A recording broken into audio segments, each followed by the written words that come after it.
বাংলাদেশ থেকে দুর্নীতিবাজদেরকে দূর করার জন্য, বাংলাদেশ থেকে চাঁদাবাজদেরকে দূর করার জন্য, বাংলাদেশ থেকে টেন্ডারবাজকে দূর করার জন্য, বাংলাদেশ থেকে ভারতের দালালদেরকে দূর করার জন্য, বাংলাদেশ থেকে বিদেশের দালালদেরকে দূর করার জন্য, দেশের টাকা যারা বিদেশে পাচার করে তাদেরকে দূর করার জন্য, ধর্ষকদেরকে দূর করার জন্য, যারা আমার বোনকে ধর্ষণ করে, যারা আমার মাকে ধর্ষণ করে, যারা আমার মেয়েদেরকে ধর্ষণ করে, ওই দর্শকদের তালকে তাড়িয়ে আল্লাহর কোরআনকে বিজয় করার জন্য আমরা ঐক্যবদ্ধ হব ইনশাআল্লাহ।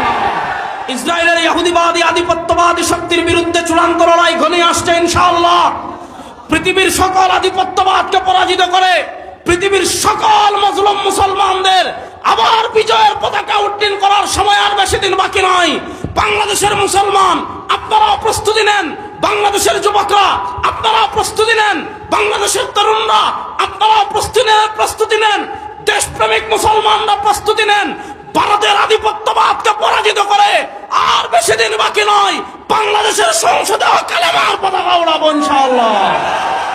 বাংলাদেশের মানুষ চুরি দেখতে দেখতে, খুন দেখতে দেখতে, চাঁদাবাজি দেখতে দেখতে, টেন্ডারবাজি দেখতে দেখতে, ভারতের দালালি দেখতে দেখতে, অপশাসন দেখতে দেখতে, দুর্নীতি দেখতে দেখতে, দেশের টাকা বিদেশে পাচার দেখতে দেখতে, ধর্ষণ দেখতে দেখতে, গুম দেখতে দেখতে, ছিনতাই দেখতে দেখতে, চাঁদাবাজি দেখতে দেখতে বাংলাদেশের মানুষ বিরক্ত হয়ে গেছে। বাংলাদেশের মানুষ ধর্ষকদেরকে আর চায় না, বাংলাদেশের মানুষ চাঁদাবাজদেরকে আর চায় না, বাংলাদেশের মানুষ খুনিদেরকে আর চায় না, বাংলাদেশের মানুষ টেন্ডারবাজকে আর চায় না। তাদের দেশের প্রতি মায়া নাই, দেশের প্রতি ভালোবাসা নাই।